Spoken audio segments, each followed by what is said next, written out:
अस्सलाम वालेकुम वीवर। उम्मीद है आप ठीक ठाक होंगे। अल्लाह का शुक्र है मैं भी ठीक हूँ। मैं आज बनाने लगी हूँ पुलाव।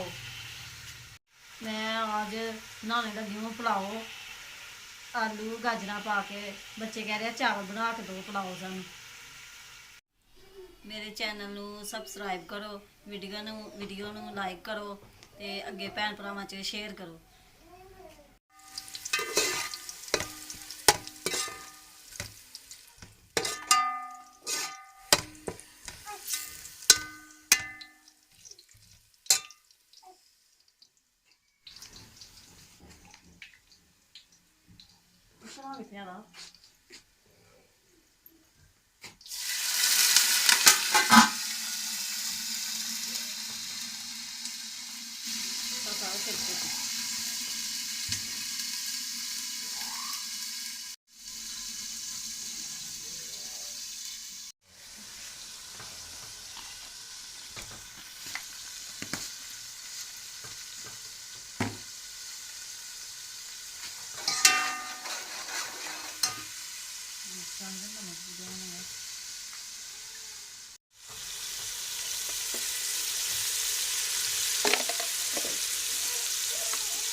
जामन ने दही लैन चल नहीं वेखा तो सही मैं जामन आया या नहीं।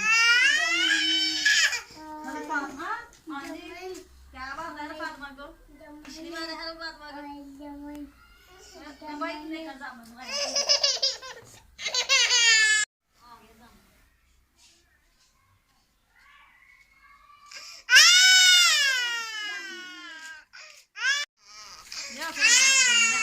शरबत भी ना मेरा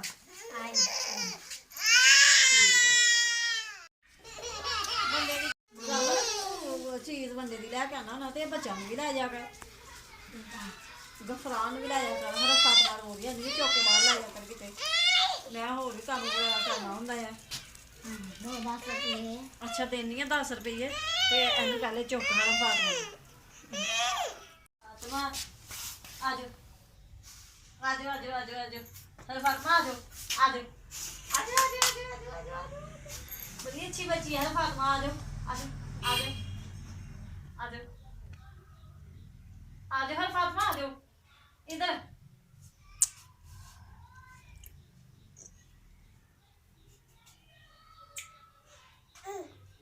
चलो चलो शाबाश।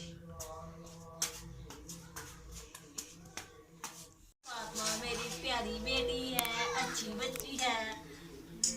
ये हर बात में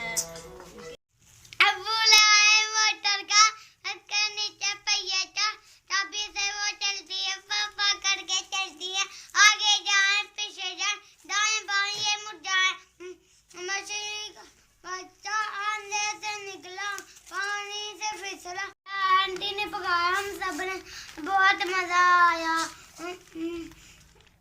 हाथी आया साथ अपना बच्चा लाया, साथ अपना बच्चा लाया। तो वीवर मेरा ये जो इनका चैनल है इनको सपोर्ट करें। नया चैनल क्रिएट किया है तो पहले ही वीडियो डाल रहे हैं, तो इस चैनल को सपोर्ट करें, लाइक कर दें वीडियो को और जितना हो सके शेयर करें हमारी वीडियो।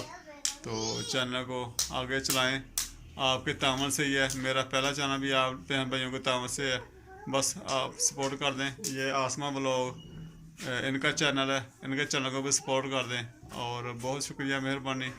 इसी के साथ इजाज़त दें। अल्लाह हाफिज़।